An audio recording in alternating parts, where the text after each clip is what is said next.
Jelajahi cara baru mendapatkan informasi. Download Metro TV Extend sekarang.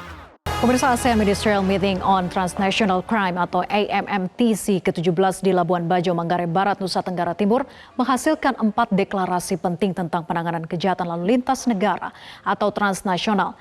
3 dari deklarasi ini merupakan inisiatif dari Indonesia sebagai pemegang keketuaan ASEAN tahun ini. 4 deklarasi yang dihasilkan dalam AMMTC ke-17 di Labuan Bajo. Yang pertama, deklarasi Labuan Bajo tentang percepatan proses penegakan hukum menanggulangi kejahatan lintas negara. Kedua, deklarasi ASEAN tentang penguatan kerjasama dalam melindungi saksi serta korban dari kejahatan lintas negara dan terorisme. Ketiga, deklarasi ASEAN tentang pengembangan kemampuan peringatan dini dan respon dini kawasan untuk mencegah serta menanggulangi radikalisasi dan kekerasan berbasis ekstremisme. Dan yang terakhir, deklarasi ASEAN tentang penyelundupan senjata yang merupakan inisiatif Kamboja.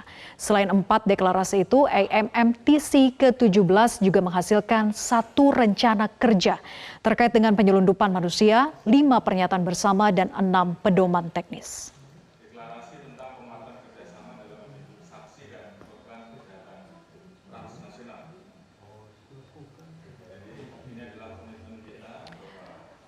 Sementara itu, ASEAN Ministerial Meeting on Transnational Crime atau AMMTC ke-17 di Labuan Bajo, Manggarai Barat, Nusa Tenggara Timur menghasilkan 4 deklarasi penting tentang penanganan kejahatan lintas negara atau transnasional. Untuk mengetahui informasi selengkapnya, kita bergabung dengan Marcelina Tumondo langsung dari Labuan Bajo, Nusa Tenggara Timur. Selamat malam Marcel, selain 4 deklarasi yang telah dihasilkan, lalu apa saja agenda AMMTC yang sudah berlangsung selama 2 hari terakhir ini?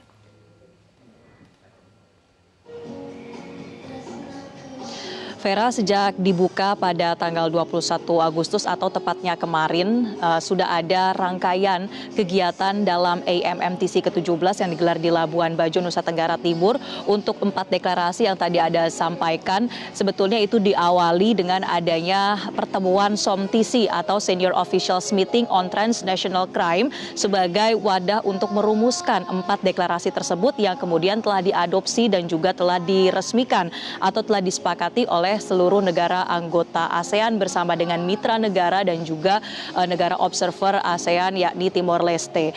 Kemudian setelah adanya SOMTC juga ada penyambutan yang diberikan untuk delegasi dan para peserta dari AMMTC ini pada hari Minggu kemarin tepatnya. Ini dilakukan adanya parade yang tentunya ini bisa juga menjadi menarik perhatian tidak hanya bagi para delegasi tetapi juga untuk masyarakat lokal dan wisatawan di Labuan Bajo, yang mana ditampilkan adanya parade seperti drum corps, kemudian silent drill koloni begitu yang ditampilkan oleh para taruna Akademi Kepolisian. Nah, dari rangkaian tersebut sebetulnya intinya adalah pada hari ini atau puncaknya adalah pada hari ini ketika tadi seluruh negara ASEAN telah menyepakati hasil deklarasi tersebut dan diumumkan secara resmi kepada masyarakat oleh Kapolri Jenderal Listio Sigit Prabowo tentang 4 deklarasi tersebut. Dan kita akan dengarkan bersama cuplikan pernyataan dari Kapolri Jenderal Listio Sigit Prabowo terkait hasil AMMTC. Beberapa inisiatif deklarasi yang saat ini kemudian disetujui. Deklarasi tentang penguatan kerjasama dalam melindungi saksi dan korban kejahatan transnasional. Jadi ini adalah komitmen kita bahwa masyarakat merupakan pihak yang dirugikan dari kejahatan tersebut, dan kami berkomitmen untuk terus mengembangkan mekanisme perlindungan korban yang efektif dalam bentuk perlindungan fisik, pengobatan, psikologis, dan pemulihan sosial demi memulihkan hak korban. Kemudian juga deklarasi ASEAN tentang pengembangan kemampuan regional terkait peringatan dini dan respon dini atau early warning dan early response. Ini juga diinisiasi oleh Indonesia untuk mencegah dan menanggulangi radikalisasi dan kekerasan berbasis ekstremisme. Kemudian satu deklarasi yang menggunakan inisiatif Kamboja, yaitu tentang Deklarasi ASEAN tentang pemberantasan penyelundupan senjata api.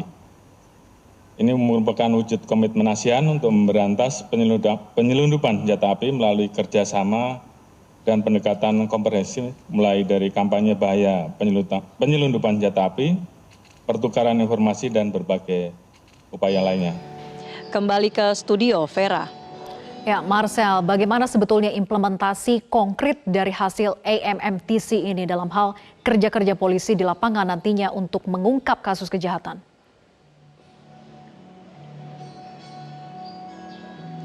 Kalau bisa kita kelompokkan, Vera, dalam pernyataan Kapolri tadi ada beberapa langkah-langkah konkret atau semacam guideline secara operasional nanti akan seperti apa implementasi dari AMMTC ini. Yang pertama adalah polisi-polisi di Asia Tenggara ini ataupun aparat penegak hukum yang berlaku lainnya di negara-negara ASEAN dapat melakukan penyerahan pelaku kejahatan atau biasa disebut handing over dari satu negara ke negara lain. Kemudian juga dapat melakukan investigasi gabungan atau joint investigation antara satu polisi di satu negara dengan negara lainnya. Kemudian juga dapat dilakukan adanya bantuan hukum secara timbal balik atau mutual law assistance, yang mana sebetulnya poin-poin ini sudah ada bentuk-bentuk kerjasamanya, tetapi kembali diperkuat dengan adanya AMMTC pada tahun ini. Selain itu juga dapat dilakukan upaya meningkatkan pertukaran informasi secara cepat tapi juga aman,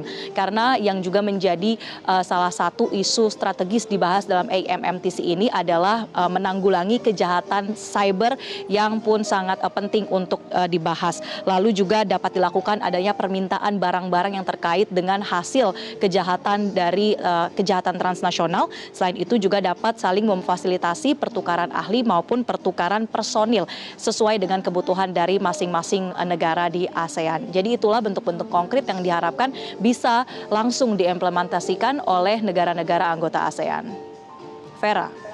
Ya, Marcel, dengan resmi ditutupnya AMMTC, bagaimana kemudian evaluasi pengamanan dan juga pelaksanaan AMMTC selama di Labuan Bajo ini? Lalu apa dampak yang diharapkan dari digelarnya ajang internasional ini bagi masyarakat sekitar?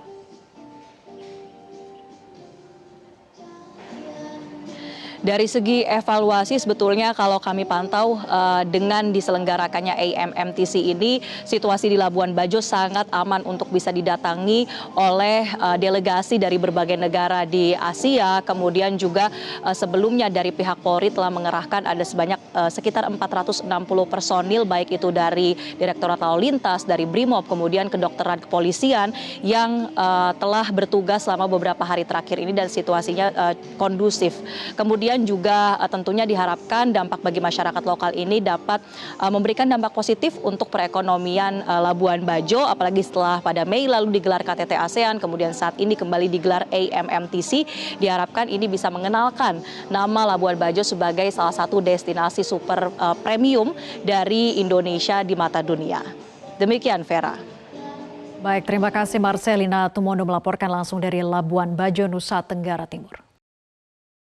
Cara mudah mendapatkan informasi dengan satu sentuhan jari. Download Metro TV Extend.